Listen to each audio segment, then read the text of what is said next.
আগের পর্বে আমরা দেখেছিলাম যে জিয়াজি জানতে পারে পরীক্ষার ফলাফল নিয়ে আগামীকাল কিছু গুরুত্বপূর্ণ ঘটনা ঘটবে, যেখানে সব প্যারেন্টসদের স্কুলে ডাকা হবে। এই সব কিছুর মধ্যে জিয়াজি সবচেয়ে খারাপভাবে আটকে যাচ্ছিল, কারণ সে পুরো ক্লাসে শেষে আসছিল। পরের দিন স্কুলে জিয়াচি তার মা ইফানের কাছ থেকে লুকিয়ে পালাচ্ছিল। ইফান তার নম্বর দেখে খুবই লজ্জিত অনুভব করছিল, আর সবচেয়ে বেশি লিডিয়ার মা মিস লি গর্বিত অনুভব করছিলেন, কারণ সে দ্বিতীয় স্থান অর্জন করেছিল। জিয়াচি লাস্ট হওয়ার কারণে শিক্ষক ইফানকে প্রশ্ন করেছিলেন, তার মতে বাড়িতে সন্তানদের ঠিকমতো পড়াশোনা করা নিশ্চিত করার দায়িত্ব পিতামাতার। যখন ইফান এই বিষয়ে কোনো উত্তর দিতে পারছিল না, তখন লু তার ছেলে লিডিয়ানের পড়াশোনা নিয়ে বক্তৃতা দিতে শুরু করে, যাতে শিক্ষকের মনোযোগ জিয়াচির বিষয় থেকে সরে যায়। এই ব্যাপার নিয়ে ইফান লুকে ধন্যবাদ জানায়, কারণ সে জিয়াচির ফলাফল নিয়ে ভীষণ লজ্জিত অনুভব করছিল। যদি লু মাঝখানে কথা না বলতো, তবে ইফান কিছুই বলতে পারত না। কিন্তু এখানে লিডিয়ানের মা লিডিয়ানের ফলাফল নিয়ে বেশি খুশি ছিল না, কারণ সে দ্বিতীয় স্থান অধিকার করেছিল আর সোয়াং প্রথম হয়েছিল। তার তো সবসময় লিডিয়ানের কাছে প্রথম স্থান আশা থাকে। সে চিন্তিত ছিল যে লিডিয়ান আবার বিচলিত করার মতো কোনো বিষয়ে জড়িয়ে পড়েনি তো। অন্যদিকে আমরা দেখি যে এন্ট্রান্স টেস্টের বইটি আসলে লিডিয়ানের, আর তার তাতে লেখা জিয়ানের বার্তা পড়ে সে খুবই খুশি হয়ে যায়। তাহলে কি জিয়ান তার বিচলিত হওয়ার কারণ?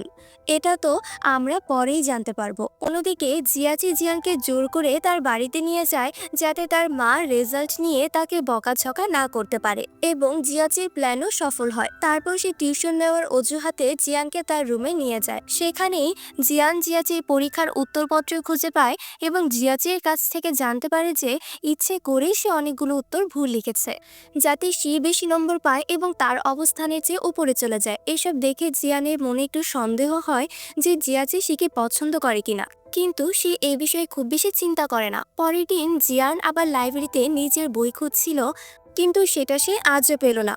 তখন সে সিনসির হাতে দ্য ক্যাচার ইন দ্য রাই বইটি দেখতে পায়। সিনসিও একই বই সেখানে রেখেছিল, কিন্তু জিয়াচির বই নিতে চেয়েছিল, তাই একই বই থাকা সত্ত্বেও সে জিয়াচির বইটি তুলে নিল। এদিকে জিয়াচি সে প্রিয় বই বোঝার চেষ্টা করছিল, কিন্তু কিছুই বুঝতে পারছিল না। কিছুক্ষণ পর জিয়ান তার বাড়িতে আসে এবং জানতে পারে যে জিয়াচি বই ক্রস ইভেন্টে নিজের কোনো বই অফার করেনি। সে তো আসলে সোয়াংয়ের লেখা মেসেজের দ্য ক্যাচার ইন দ্য রাই লাইব্রেরিতে রাখার জন্য নিজে গিয়েছিল, আর এখানে সিনসি ভুল বোঝাবুঝিতে বইটি জিয়াচির বলে মনে করে। জিয়াচির বাড়িতে এসে প্রিয় বইটি সে খেয়াল করে। এটি দেখে জিয়ান খুব বিভ্রান্ত হয়ে গেল, কারণ জিয়াচি সাধারণত উপন্যাস পড়তে পছন্দ করে না। তাহলে সে এই বইটি কেন কিনলো? পরের দিন স্কুলের শিক্ষকেরা আবেদনপত্র দিলেন, যেখানে অভিভাবকদের স্বাক্ষরের প্রয়োজন ছিল এবং শিক্ষার্থীদের সিদ্ধান্ত নিতে হবে যে তারা পরের বছর আর্টস নেবে নাকি সায়েন্স। এখানে জিয়াচে জিয়ান এবং সোয়াং সায়েন্স নিতে যাচ্ছিল, তাই সিও সেখানে সায়েন্স নেওয়ার সিদ্ধান্ত নিল, যাতে সে ভবিষ্যতে তাদের সাথে একই ক্লাসে থাকতে পারে। কিন্তু বাড়ি ফেরার পর তার মা তাকে আর্টস নিতে জোর করছিলেন। তিনি চেয়েছিলেন যে সে ভবিষ্যতে তার মতো সফল আইনজীবী হবে, এবং সে শিখে তার বন্ধুদের দেখে তার জীবনের সিদ্ধান্ত নিতে অস্বীকার করে। তবে সে তার বন্ধু থেকে আলাদা হতে চাচ্ছিল না, কিন্তু তার মা তার কোনো কথাই শুনতে রাজি ছিল না, তাই বাধ্য হয়ে তাকে আর্টস নিতে হয়। এমনকি তার মা তার জন্মদিনে তার বন্ধুকে বাড়িতে পার্টি করতে দেয় না, কারণ সেই দিন তার টিউশন ছিল, যার পর শির খুব খারাপ লাগে। কিন্তু তার মা তার অনুভূতির ব্যাপারে কোনো মনোযোগই দেন না। তারপর জিয়ান যখন শিকে তার জন্মদিনের সেলিব্রেশন সম্পর্কে জিজ্ঞাসা করে, সে জানায় যে টিউশনের কারণে সে তার জন্মদিন উদযাপন করবে না। তবে জিয়ান বুঝতে পারে যে সে খুব দুঃখিত, তার খুব ইচ্ছে ছিল নিজের জন্মদিন উদযাপন করার। এই কারণে তারা শির জন্য একটা সারপ্রাইজ প্ল্যান করে রেখেছিল। যখন স্কুল শেষ হয়, তখন প্রজেক্টরে একটি ভিডিও প্লে হয়, যেখানে সবাই শিকে জন্মদিনের শুভেচ্ছা জানাচ্ছিল, এবং সে বন্ধুদের কাছ থেকে পাওয়া জন্মদিনের শুভেচ্ছায় খুবই খুশি হয়েছিল। আজ তাদের 10ম শ্রেণীর শেষ ক্লাস ছিল। এখন পরবর্তী বছরে তারা আলাদা স্ট্রিমে যাবে, তাই ক্লাসের মনিটর সিনজো সবার কাছে বলছিল যে যদিও তারা সবাই আলাদা আলাদা স্ট্রিম বেছে নিয়েছে, তবে তারা সবসময় ভালো বন্ধু থাকবে। মিডল স্কুল স্কুলের স্পেশাল বন্ধুত্ব তারা কখনো ভুলবে না। এরপর আমরা জিয়াচি, জিয়ান এবং সোয়াংকে দেখি যারা শিকে তার জন্মদিনে একটি যন্ত্র এবং একটি কেক উপহার দেয়। শি এই দুইটি খুব পছন্দ করে এবং জিয়াচির খুব প্রশংসা করে, কারণ জিয়াচি তার জন্মদিনের শুভেচ্ছা ভিডিওটি এডিট করেছিল এবং এটি ছিল জিয়াচির পরিকল্পনা যে ক্লাসের সব স্টুডেন্টরা শিকে জন্মদিনের শুভেচ্ছা জানাবে। তার কাছ থেকে এত প্রশংসা শুনে জির বেশ ভালো লাগে। তারপর শি এবং জিয়ান একে অপরকে প্রতিজ্ঞা করে যে যদিও তাদের স্ট্রিম আলাদা, তারপরও তারা লাইফ টাইমের জন্য একে অপরের সেরা বন্ধু থাকবে এবং তাদের মাঝে কেউ আসবে না। তো বাড়ি যাওয়ার আগে শি সোয়াং জিয়ানের সাথে হাগ করে, যার ফলে সোয়াং একটু অস্বস্তিকর অনুভব করে। জিয়াচি ভাবছিল যে শি তার সাথেও এভাবে হাগ করবে, কিন্তু হাগ করার আগেই বাড়ি চলে যায়। তারপর জিয়াচির বাড়িতে জিয়ান জিয়াচিকে প্রশ্ন করে কেন সে শিয়ের সাথে একটু ভিন্নভাবে আচরণ করে, কিন্তু সে কোনো উত্তর দেয় না।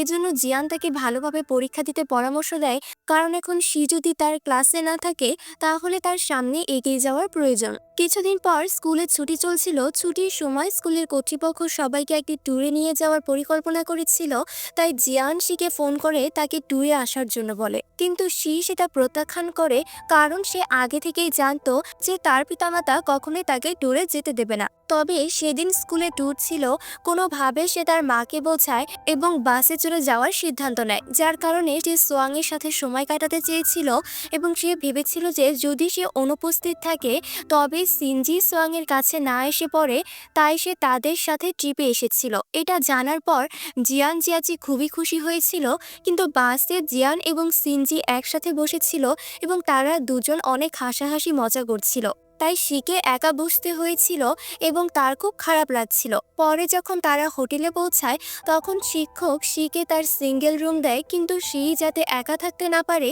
তাই জিয়ান তাকে তার রুম শেয়ার করতে বলে। তার সিনজির সাথে রুম মিলেছিল এবং শি সিনজির সাথে থাকতে চাইছিল না, কিন্তু যখন জিয়ান তাকে খুব জোর করে বলে তখন সে তার সাথে রুম শেয়ার করতে রাজি হয়। তবে এখানে এখন জিয়ান দুজনের জন্য খুব ভালো বন্ধু হয়ে গিয়েছিল।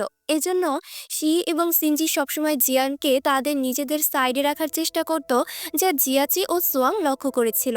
কিছু সময় পর তারা বোটিং করতে একটি লেকে চলে যায়। সেখানে কেউ একা না পড়ে যায়, তার জন্য জিয়ান সিনজিকে সোয়াংয়ের সাথে এবং জিয়াচিকে সিনজির সাথে বোটিং করতে পাঠিয়ে দেয় এবং নিজে একা বোটিং করতে শুরু করে। শি এবং সিনজি তাদের ক্রাশের সাথে বোটিং করে খুবই খুশি ছিল। তবে সেখানে বোটিং করার সময় জিয়ান এবং জিয়াচির মধ্যে প্রতিযোগিতা শুরু হয়ে যায়। এই সময় জিয়াচি এবং জিয়ানের বোটে একে অপরের ধাক্কা দিলে জিয়ান পানিতে পড়ে যায়। সৌভাগ্যবশত সঠিক সময়ে জিয়াচি তাকে পানি থেকে টেনে তোলে এবং জিয়ান সেখানে একদম ঠিক ছিল। তারপর তারা হোটেলে চলে আসে, যেখানে শি জিয়ানকে সিনজির সাথে রুমে পাঠিয়ে দেয় এবং নিজে জিয়ানের জন্য মেডিসিন আনতে বের হয়ে যায়। পথে তার সাথে জিয়াচির দেখা হয়, যে তার সাথে একা সময় কাটাতে মেডিসিন নিতে যায়। তবে শি আগে তাকে জিয়ানের কাছে ক্ষমা চাওয়ার জন্য বলে, কারণ তার কারণে জিয়ান পানিতে পড়ে গিয়েছিল।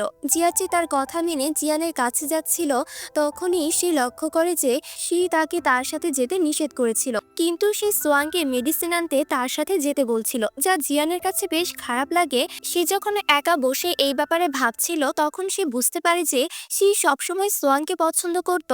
সে চুপচাপ তাকে দেখত, এজন্যই জন্মদিনের দিন সোয়াংকে হাগ করেছিল, জিয়াচিকে করেনি। এসব ভাবতে ভাবতে সে খুব স্যাড হচ্ছিল। তখন সেখানে জিয়ান আসে, সে হাসি মজাক করে তার মুখ ঠিক করে দেয়। দুজনের সম্পর্ক খুব ভালোভাবে মিলছিল, এজন্য তারা একসাথে অনেক খুশি ছিল। একই সময় সোয়াং তাদের হাসি মজা করতে দেখছিল দূর থেকে। সে জিয়ানের জন্য খাবার নিয়ে এসেছিল, কিন্তু তাদের একসাথে দেখে তার একটু খারাপ লাগছিল এবং সে এখান থেকে চলে যায়। দেখে মনে হচ্ছিল যে সে জিয়ানকে পছন্দ করে। এখন তাদের ট্রিপ শেষ হয়ে যায় এবং তারা বাড়ি ফিরে আসে। সবাই অনুভূতিহীন ছিল, সবারই মনে কিছু না কিছু চলছিল, কিন্তু কেউ একে অপরের সাথে এই সম্পর্কে খোলামেলা ভাবে কথা বলছিল না। পরে যখন শি বাড়ি পৌঁছায় তখন আমরা জানতে পারি যে শি তার মায়ের সাথে আগামী পরীক্ষায় 10তম স্থান পাওয়ার প্রতিশ্রুতি দিয়েছিল, এজন্য তার মা তাকে ট্রিপে যাওয়ার অনুমতি দিয়েছিল। একই সময়ে জিয়াচি শিয়ের প্রিয় বইটি ফেলে দিয়েছিল, হয়তো এখন সে ধীরে ধীরে তার অনুভূতিগুলো মুছে ফেলতে চায়। মেসেঞ্জার গ্রুপে সোয়াংয়ের মেসেজ দেখে শি তার উত্তর দেয় যেন সে সোয়াংকে নিজের করেই রাখবে। কিন্তু এই সবের মধ্যে জিয়াচি শির মেসেজ সম্পূর্ণভাবে উপেক্ষা করেছিল। এর মানে হলো সে আসলে তার অনুভূতিগুলো সত্যি শেষ করতে চায়। এমনভাবে কয়েকদিন পর তাদের হলিডে শেষ হয়ে যায় এবং তাদের 11তম ক্লাসে শুরু হয়, যেখানে শি ও তারা আলাদা 8টি সেমিস্টারে থাকে। প্রথম দিন শিকে দেখে জিয়াচি একদমই এক্সাইটেড হয় না। এটা দেখে সোয়াং এই সম্পর্কে জিজ্ঞাসা করলে জিয়াচি বলছিল যে সে তার অনুভূতি হারিয়ে ফেলেছে, আসলে সে একটু একা থাকতে চায়।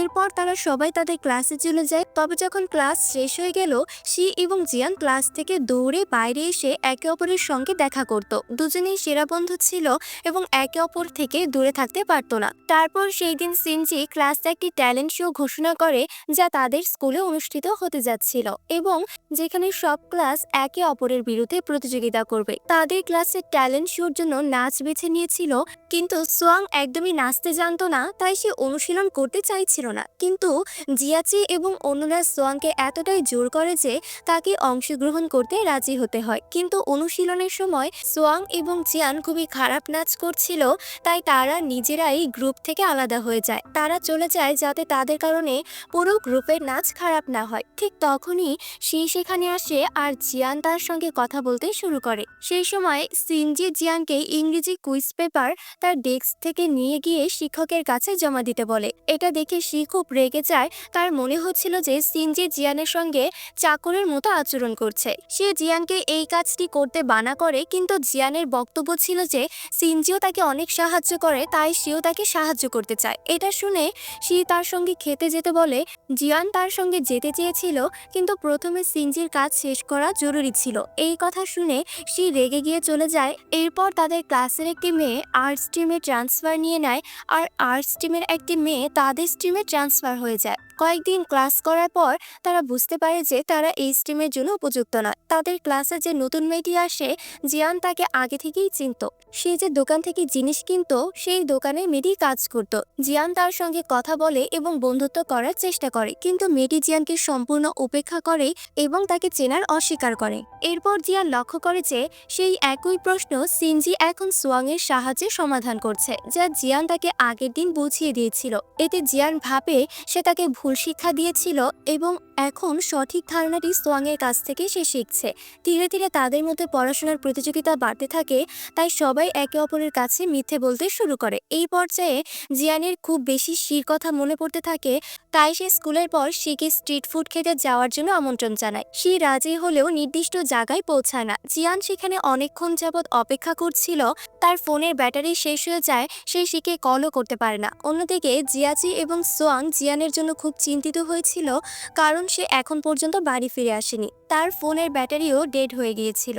তাই তার বাবা মায়ের জানার আগেই তারা দুজন জিয়ানকে খুঁজতে বেরিয়ে পড়ে। কিছুক্ষণ পর তারা জিয়ানকে খুঁজে পায় এবং জানতে পারে যে সে তার সঙ্গে দেখা করতে আসেনি আর সে একাই এতক্ষণ পর্যন্ত অপেক্ষা করছিল। এইসব কথা বলার পর তিনজন একসঙ্গে বাড়ি ফিরছিল। ঠিক তখনই একটি গলিতে কয়েকজন গুন্ডা তাদের পথ আটকায় আর টাকা চাইতে শুরু করে। এ কারণে সুযোগ বুঝে জিয়ান এক গুন্ডাকে লাথি মারে এবং জিয়াচির হাত ধরে সেখান থেকে দৌড়ে পালিয়ে যায়। সোয়াংও তাদের পেছনে পেছনে দৌড়াতে থাকে গুন্ডাদের থেকে বাঁচতে। কিছুক্ষণ পর তারা একটি নিরাপদ জায়গায় পৌঁছায়।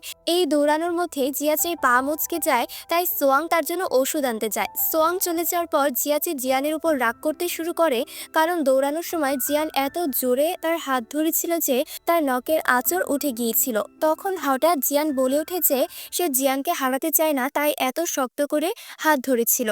কিন্তু যাতে জিয়াচি অস্বস্তি অনুভব না করে, জিয়ান সঙ্গে সঙ্গে বিষয়টা পাল্টে দেয়।